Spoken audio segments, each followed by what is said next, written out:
Hey, Kurt. It's been a few days. I've been busy, not feeling too well. Today's a pretty good day.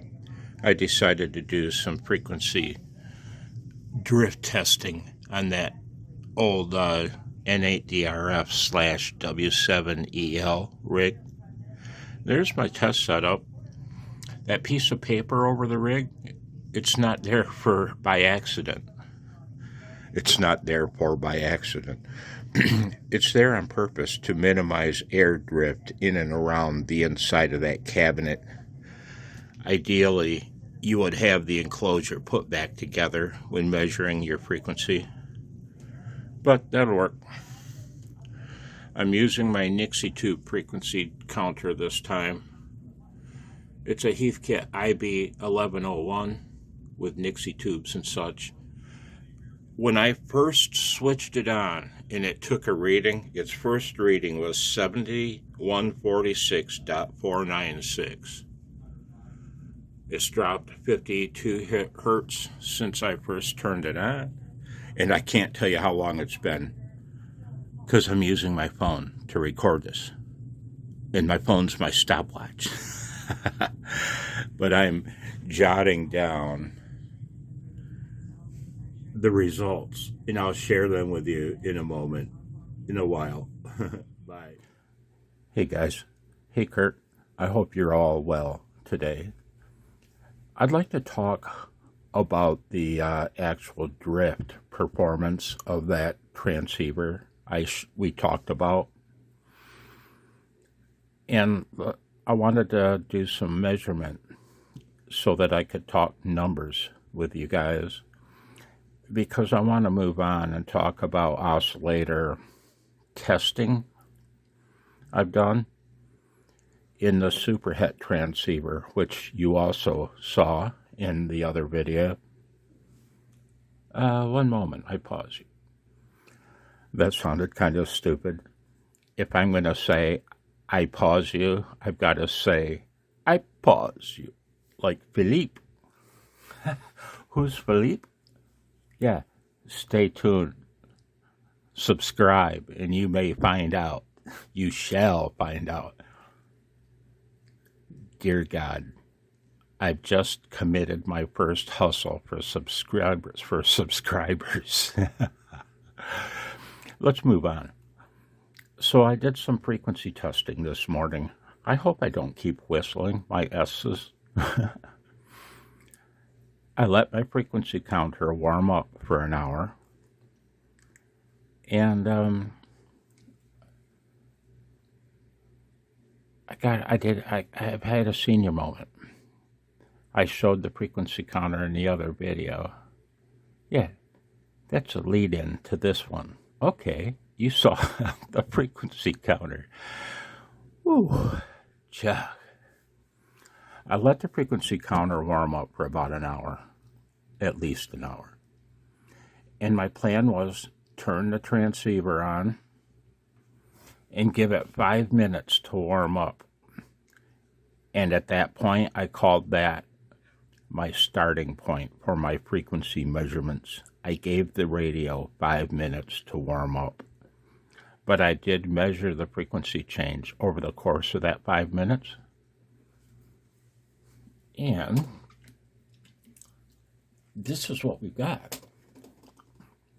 When I first turned it on, it was sitting at that frequency, 7.146.496.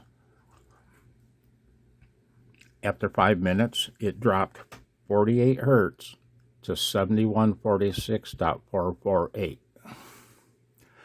And that's when I began my test at that point. I wrote down the frequency every 5 minutes up to the half-hour point. And you can see what happened here. Now, keep in mind, as you look at this drift,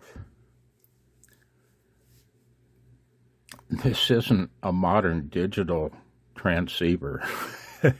It's not a computer in a box caller.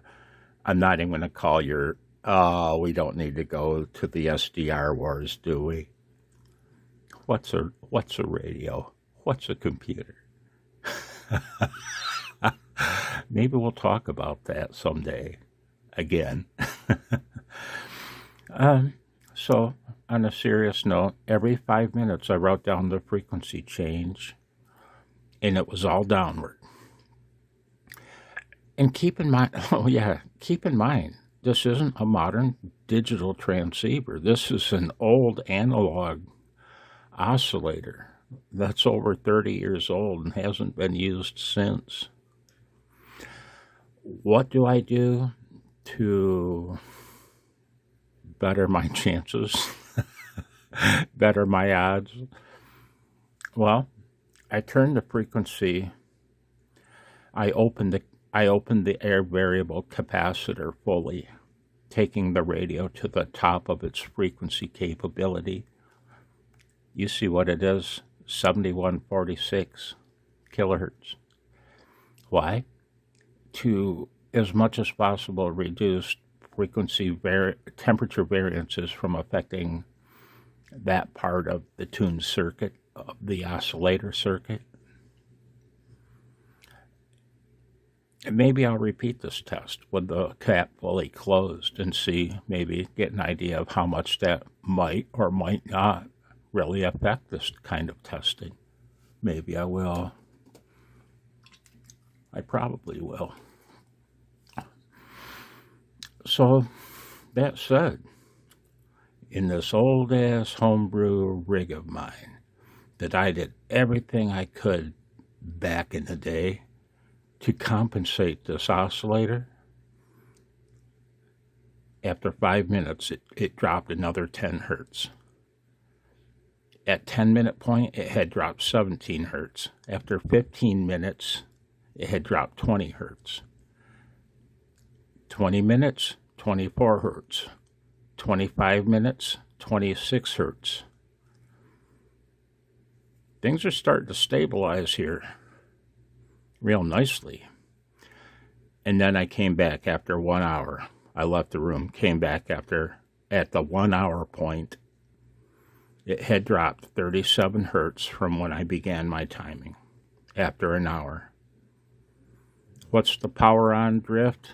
Power on drift, I might say, is 48 hertz. What's the 60-minute drift? 37 hertz.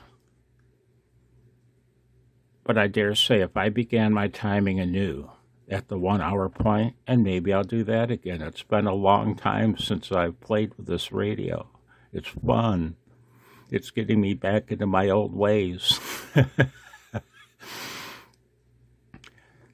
Maybe I'll repeat the test and start the timing here and see how much it drifts. I'm whistling.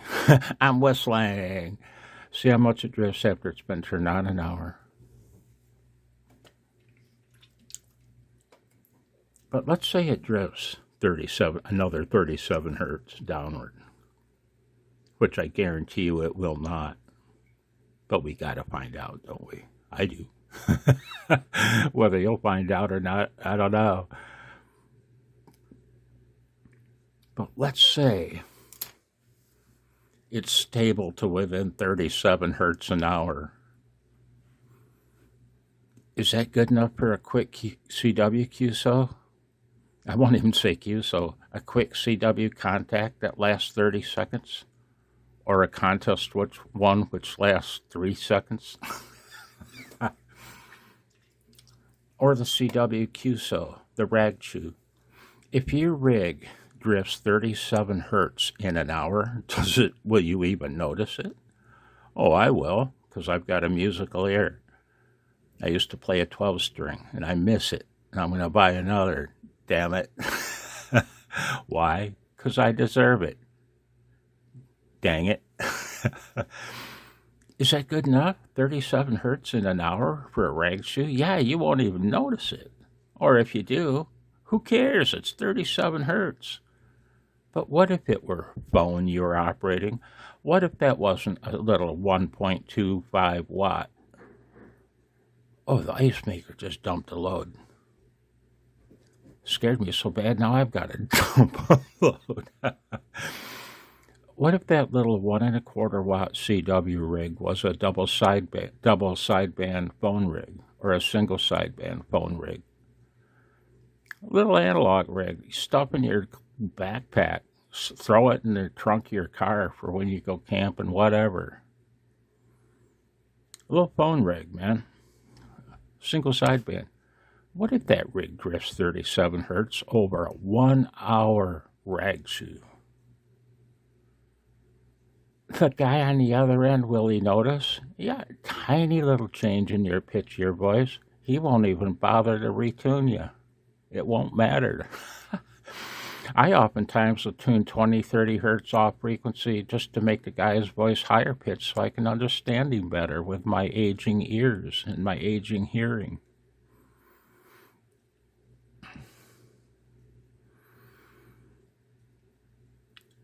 Oh, the bottom note in red.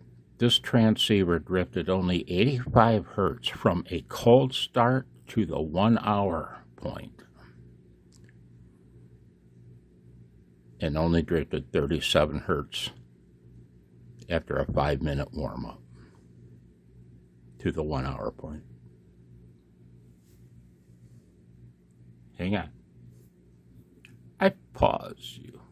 Thanks, Philippe. Hang on. I pause you. I'll pause you. Sorry for the phone bumping up and down when I unpause you. I'm not sorry for the change in brightness, for that was intentional, for I must emphasize. I try to keep it real here, guys. At the old landfill, at my dumpster channel, at ye old town dump, I try to keep it real. I do try my best. But there comes a time when a guy's gotta say it. Thanks for watching. Yeah, not happening on my watch. I hope you're well. I'll talk to you later. From Blitzy and I, peace and love. Bye, guys. Damn phone. Bye.